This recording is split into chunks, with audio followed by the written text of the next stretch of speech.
Karibu tena wapendwa watazamaji katika kipindi chetu mnachokienzi ukweli wa habari, na mimi ni wenu wa kila siku Elijah Meru. Hapo juu nao waona ni wazalendo ambao wanajieleza matatizo makubwa ambayo wako nayo kwenye uwanja wa vita, na wanaeleza kinagaubaga ya kwamba wako na shida 4 ambazo nataka usikilize wakiongea wao wenyewe kwa mdomo wao, wakihakikisha ya kwamba iwapo Uvira haijachukuliwa, iwapo wanajeshi wa M23 AFC wameshindwa kusonga na kuendelea maeneo kama vile Kalemi kuteremuka mpaka Maniema huko, ni kwa sababu ya ile blockage ambao wamekuwa nayo. Na wao wenyewe pia ikiwa wameshindwa kurekipere vile ya Bukavu, ni kwa sababu ya vizuizi hivi ambavyo wanavitaja. Sasa maswali yanakuwa ni kwamba ikiwa hawa watu wamejitolea wao wenyewe kusema ya kwamba wako tayari kupigania nchi ya kwao, na serikali ya Kinshasa inaonekana kwamba haiwapatile usaidizi ambao wanahitaji ili kwamba waweze kupigana vita hivi, je, tuseme nini? Scenario zinaweza kuwa ziko za mingi pale. Either serikali yenyewe iko nataka istarve, uishe na njama, iwaadhibu kweli kweli wananchi, kwa sababu kuna njia nyingi za kuadhibu watu. Wananchi wa maeneo ile ya Est kwa sababu ambazo wanazijua, kwa sababu kwanza ya ile hali ambao wako ndani sasa hivi tuliwafanyia bila ya miji ile ya Goma na Bukavu tangu M23 wachukue, na unaona kwamba inaonyesha tu mateso, na serikali ya Kinshasa pia inajua hivyo kwa sababu ya mamezire mbalimbali ambazo wamezifanya, mezire kama vile kufungia watu benki zote zisifanye biashara, ambayo imefanya kweli maisha yanakuwa magumu sana kwa wananchi ambao wanaishi upande ule, lakini pia kuweza kukataa kuwasaidia wazalendo hawa ili waweze kurekipere eneo lenyewe, na pia kukosekana kwa koordinasio kati ya wazalendo wenyewe na wanajeshi wa Kongo. Sasa hapa kuna maswali mengi, nini ambacho serikali ya Kinshasa inalenga kufanya? Ama mateso ya watu wa Est ya Kongo haiwaambii chochote? Watu wamechoka, watu wamesumbuka. Nasikia watu wote wanaweka lawama zao kwa watu wengine, watu ambao hawana mamlaka yoyote ya uamuzi katika nchi ya Kongo. Mtu ambaye sio waziri wa usalama ama hata mambo wa executive. Sijui, wakati watu wanarusha mablame, na sana sana watu wa Este wanajifanyaga kuwa mashabiki ya watu wengine, isipokuwa wale ambao ni watoto wao.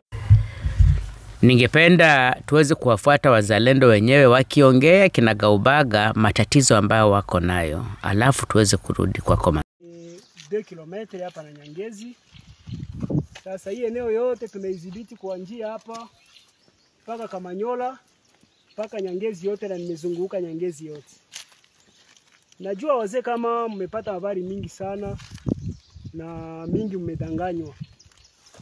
Watu ambao wako mkazi ni sawa vile hamupate jinsi ya kuwafika hako, sababu kila mtu anakuya mungambo yake na anaeleza. Unasikia tunafanya maoperasyon depuis niko mwa hii hali hapa, nishafanya operasyon 7, na ile operasyon 7 kama adui ya pasulaka hii njia kwa kuweza kufika Uvira, ni sababu nimemfungia hapa. Na hapa nikitoka tu mjue kama Uvira na kamatika na adui anaendelea kupata njia. Tumesaidiana na magrupu za arme za kutosha kama vile CNPCC na magrupe za arme za Bakirikicho, Shukuru, Kifuafua, wale bote tunashirikiana na Barele Itongwa.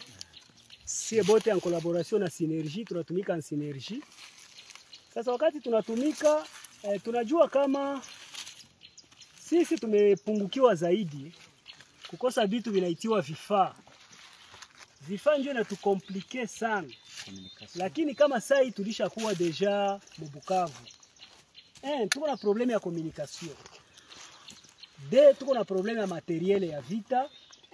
3, tuko na probleme ya risasi. Na probleme ingine ku niveau ya finance. Mnajua kama kupata rasio ya kukulisha majeshi zote haiko blagi. Nawaza hapa kwenye tuko niliweza kusabia basoda wenye biko engagé mwa hii front, tuko moins plus de 6000 benye tuko engagé mwa hii front. Na wakati tuko engagé mwa hii front plus de 6000 personnes, vraiment kupata chakula ya kula ni shida. Ni shida, mais tunatumikia gouvernement. Na wakati tunatumika sababu adui ameamvoire nchi yetu na sisi hatuwezi kuiacha kama watoto wa nchi. Tuko majeshi ambao tumejitoa kwa kuweza kusaidia nchi yetu. Gouvernement tusaidie. Tusaidie, msione sawa vile mzaa. Sababu sisi tukishindwa hapa na Kinshasa watawakuta.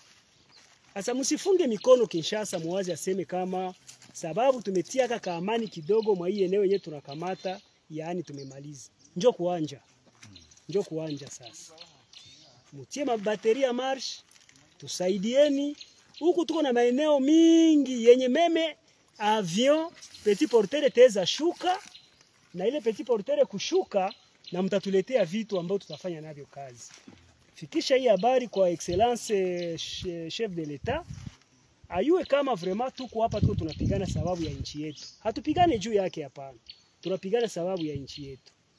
Sababu hii nchi kienda tutashindwa hata kwenye tutaweza kutia ligoti. Na ndio maana tumepigania zaidi. Vraiment musikie hii hali yenye tuko tunalia shi sawa vile wazalendo. Muelewe kama tuko na probleme yenye ko très dur. Au cas où hamubikamate au sérieux, vraiment sijue kama tutabutire kunini. Merci beaucoup, ile ndio nilikuwa nalomba. Hii message muifikishe kwa ndugu wote wa patriote, wakongomani wote ambao wako na susia hii nchi. Tuangalie gisi tutaweza kusove hii nchi kuitosha mwa hii kao yenye iko hapo. Merci beaucoup. Okay. Kwa nini wananchi wa Est ama mashariki ya Kongo wanakaa katika hali hii? Je, ni wananchi au meme titre ke wananchi wengine? Je, Kinshasa haijui chochote? Kinshasa mpango wao katika mambo haya yote ni gani? Plani yao kwa ajili ya wananchi wa mashariki ya Kongo ni ipi? Na ama kweli kuna mpango ya kuacha Est bakie nchi kivyake? Wajifunze katika matatizo yao hapa, watafute suluhisho za kwao? Ama ni nini ambacho kinaendelea? Nataka kwa heshima tu kwenye comment hapa uniambie unafikiria nini baada ya kusikiliza sauti hiyo ya wazalendo wenyewe.